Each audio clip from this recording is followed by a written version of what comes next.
बाक्सा जिल्ला एबसुनि दिनै मोनसे जर'खा साखोन-सिखोन खालामनाय हाबाफारि मुलुगनां आबहावा सानजों लोब्बा लानानै मिरु दुलाराय बर' फरायसा आफादनि बिथोन बायदियै गुबुन गुबुन जिल्ला आरो दखराफ्रा गारनाय प्लास्टिकफोरखौ साखोन-सिखोन खालामनायखौ नुनो मोन्दों। बे नोजोरजों बाक्सा जिल्ला दुलाराय बर' फरायसा आफादाबो दिनै मसलपुर नोगोराव मोनसे साखोन-सिखोन खालामनाय आरो प्लास्टिक बाहायनायनि सायाव मोनसे सांग्रांथि मेल लानाय जायो। दिनै बाक्सा जिल्ला एबसु आरो मसलपुर दखरा एबसुनि खौसेयै बानजायनाय बे साखोन-सिखोन खालामनाय हाबाफारियाव जिल्ला आरो दखरानि दैदेनगिरिफ्रा बाहागो लानायजों लोगोसे मसलपुर जौमा फरायसालिनि गोबां फरायसाफोरनि बाहागो लानायखौ नुनो मोनो। मुलुगनां आबहावा सान 5 जुन बेखौ लानानैनो दुलाराय बर' फरायसा आफादा जोंनो मिरुआ बिथोन हरनाय बायदियै 4 जुनाव बिट प्लास्टिक पल्युसन माने प्लास्टिकनिफ्राय जिखिनि आबहावा गाज्रि जानाय बेखौ होबथानाय बे मोनसे केम्पेनजों दिनै मसलपुर दखरा दुलाराय बर' फरायसा आफादनि बानजायनायाव जोंनि बाक्सा जिल्ला दुलाराय बर' फरायसा आफादा जथायै बे हाबाफारिखौ लादों मसलपुर टाउनाव।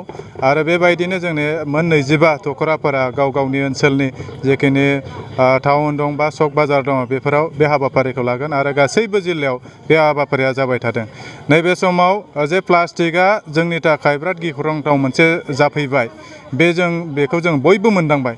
नाथाय प्लास्टिकनिफ्राय जोङो बोरैहाय उद्धार जानो हागोन आरो प्लास्टिकआ जोंनि थाखाय गिख्रंथाव बिनि थाखायनो जों बेखौ बोरैहाय जाहाथे जों खमायनो हायो बेखौ जाहाथे खालामनानै माने बाङाय खालामनायनि राहाखौ जाहाथे बयबो लायो बिनि थाखायनो दिनैनि बे हाबाफारिखौ लानाय जादों।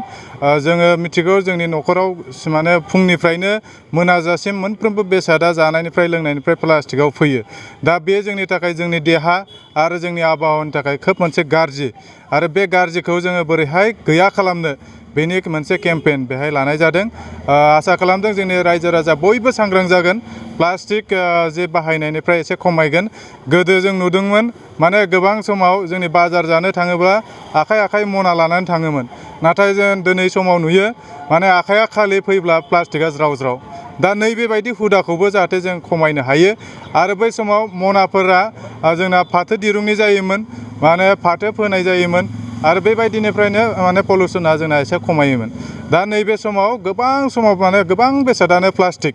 दा बेनिफ्राय जों बोरैहाय उद्धार जानो बेखौ जाहाथे जों बयबो गावनि गोसोआव मोनसे जाहाथे सोनानै लायो आरो जोंनि इयुन जोलैनि थाखाय नैबे माने बुहुमखौ नैबे बुहुमनि मोनफ्रोमबो जिब जुनार बे मात्र मानसि सुबुं हारिनि थाखायल' जेंना नङा, मोनफ्रोमबो जिब जुनारनि थाखाय जिबफोर दङ बे जिबनि थाखायनो बे प्लास्टिकआ जेंना सोमजिहोदों।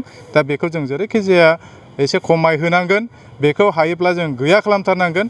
बेखौ जाहाथे जोंनि गासैबो रायजो राजाया जाहाथे गोसोआव लायो बा गोसोआव सोनानै इयुन जोलैनि थाखाय जोङो बेखौ बे बुहुमखौ साखोन सिखोन गालांनो हायो बेनि थाखाय जों बयबो नाजालायनांगोन।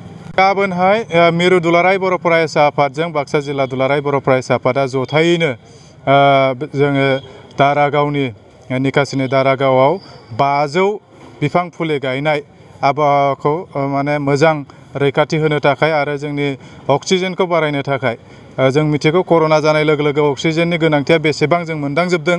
नाथाय बे अक्सिजेना सोर होयो बोरैनिफ्राय फैयो जों बयबो मिथिगौ, जों बयबो फरायबाय। बिफां फांसेनिफ्राय जों बेसेबां सुबुङा बेसेबां जिब जुनारा सोनारनो हायो। दा बेनि थाखायनो नैबे मोनदांनायखौ जाहाथे जों प्रेक्टिकेलाव बाहायनो हायो। प्रेक्टिकेला बेनो जों बिफां फुलि गायनांगोन। गाबोननि साना जोंनि आबहावा सान माने बुहुमनां आबहावा सान। बे सानाव जों 500 बिफां फुलि जिल्लानिफ्राय बेहाय गायनाय जागोन। गासैबो दखराया बेवहाय बाहागो लागोन आरो दुलाराय बर' फरायसा आफादा बिथोन होनाय बायदि मोनफ्रोमबो जिल्लाया बे हाबाफारिखौ लागोन। जोंबो बाक्सा जिल्ला दुलाराय बर' फरायसा आफादा गाबोन 500 फुलि गायनायनि 3 टिमा जोंना जाखानानै दं। थाखो 8, 9 आरो 10 नि फरायसाफोरनि थाखाय मोनसे गोनां फोसावथाय। इम्पल्स आसामआ नोंथांनि थाखाय होदों अनलाइन टिउसन एप्सनि सुबिदा। बर' आरो एसामिस मोन्नैबो बिजोंनि 8, 9 आरो 10 थाखोनि बिगियान, सानखान्थि आरो इंराजि आयदायाव अनलाइन टिउसननि सुबिदाखौ होगोन।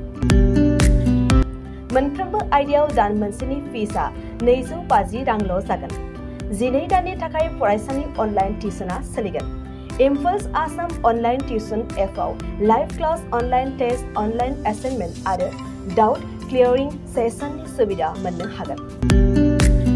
इम्पल्स आसाम अनलाइन टिउसन एपआव रोंगौथि गोनां एक्सपिरियेन्स फोरोंगिरिफ्रासो फोरोंगोन। गोसो गुदुं फरायसाफ्रा गाव गावनि मबाइलाव गुगल प्ले स्ट'रनिफ्राय इम्पल्स आसाम एपखौ डाउनल'ड खालामनो हागोन। लोगोसेयैनो 8099334099 जानबुं अनजिमायाव थोंजोङै जगाजग खालामनो हागोन।